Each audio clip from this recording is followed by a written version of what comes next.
Hello, friends. Nice to see you, or at least to see your names and your greetings and your sweet-natured little texts, messages of support to one another. Yeah, I did a day of practice on Saturday here, and some of you were there, but it seems like it's been a while since I was here in the mornings. I was teaching retreats at the Moulin quite a lot, in most of June, in fact. And I was up and down to Paris. And that's where I am now, here in Paris, as are some of you. So, salut les amis parisiens. And after a kind of weekend of dread here in Paris, dread because of the sort of alarming political lurch towards the hard right, towards kind of forms of intolerance and prejudice and bigotry and kind of just ugly rhetoric. As most of you probably know now, it's like, well, I won't go, if you're familiar with the politics, you're familiar, and if you're not, I'm not going to go into it now. But hey, in the end, a kind of broadly progressive, left-wing, ecologically and focused and socially kind of fair or righteously focused coalition, even though it contains a very, very broad and many section of views and a lot of incompatible views, and everything won't be easy. Nevertheless, the feeling here in Paris yesterday was of a kind of general sort of euphoria, a sudden upswelling of love for the nation and restored faith and hope in the nation. And so, it's good for the soul. There's plenty of ways we can see the world plunged into darkness and difficulty. And, political elections are ones that can reinforce one's sense of a loss of faith in human nature in many ways. But amidst the political dysfunction of the world, there's been, a kind of upswelling of something a little more refreshing and hopeful, both in the UK and in France this week. So, well done, democracy. All right, that's quite enough politics for this time of morning, but it seemed impossible not to mention all of that. So, all right, here we are. These days, we're asked for a theme for each week of morning meditations, and I'm not so keen on themes. I like to just follow my nose, follow the heart, see what arises, etc. So I try to give quite broad or vague themes. So the theme for this week is love and let go. There's a recipe for wise living, free living. Love and let go. Love and let go. And repeat that. Repeat that cycle very many million times. What else can we do? What else makes sense other than to love and to speak in line with that love, to act in line with that love, to show up in line with that love, to listen in line with that love, listening inwardly, listening outwardly, listening as fully as we can to the kind of the complexities of our lives. And then to keep on letting go, because however much we love,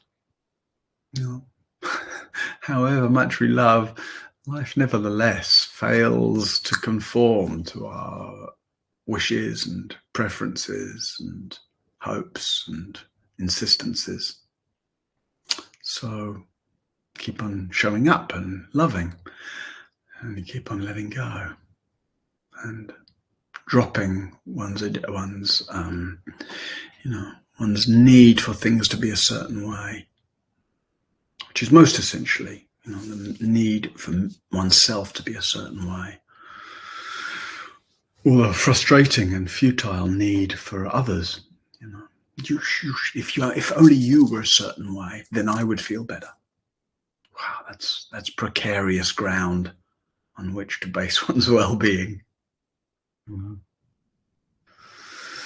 So that might be your reflection. What's your relationship to those two things? Loving and letting go. And even to explore that relationship means that we brings into question what we even mean. What is it to love? What is love? Oh, it sounds good. Let me love and let go, love and let go. But we tend to think of love as something either I have to give or something I need to get. And most essentially, of course, love isn't transactional. Relationships can feel transactional. But love, is that real love? Something that can be given? Something that can be gotten? Can be kept? Can be felt? I mean, it can be felt, but love itself, I would say, isn't a feeling. We mistake it for the feeling. We mistake it from that sort of endorphin-rich rush of pleasure and satisfaction and connection and intimacy. That's often a sign that love is around. But the truth is, love is always around. Whether one can feel anything particular or not isn't the barometer. Could say, I mean, when we contact love and we start to explore love, what we really discover, not only that love can't be given or can't be received, or at least that love isn't really that which is given and received, when we start to explore it with the sense is, oh, all of this is love. What are these hands made of? Right? We think they're made of skin and flesh and bone and sinew and blood. Of course they are. And yet, that's the idea, right? That's the information about hands. So it's not just information. I know if I open that up. Yeah. Of course, that's true. But come into the feeling of hands, the warmth in your hands right now, or the coolness. How come this warmth can be known? How come when you rub your fingers and your thumbs together, sensation appears in your awareness? How come that happens? How come anything happens? How come when I open my eyes, there's sight? How come when I open my mouth, there's speech? How come it makes sense when it does? How come you can hear me? How come there's anything? There's different ways. There's different ways to answer that question. There's no true answer. But the answer from the undefended heart is, it's all love. It's all love. Sensations and sounds, their substrata is love. Their texture is love. Their essence is love. So it's a great relief. If you want to take up this practice of love and letting go, it's okay. You don't need to get that love. You don't need to endlessly try and provide that love. No, you sort of soften and open. You open to your eyes and your ears and your skin and your feeling, and all of that deepens. Our appreciation of seeing deepens. Our appreciation of hearing deepens. Our appreciation of human feeling deepens. Our appreciation of human intellect. And most essentially, just our whole sense of what this is to be here deepens. And it deepens into love. To be here is to love. And then we look around the world and we see people, behaving so badly to one another, and we say, well, that can't be love. And we might say, well, that's what happens.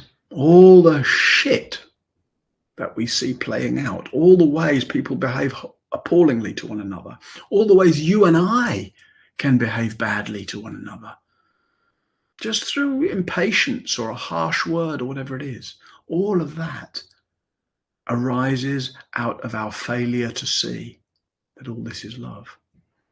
Or we could say it arises out of our defendedness against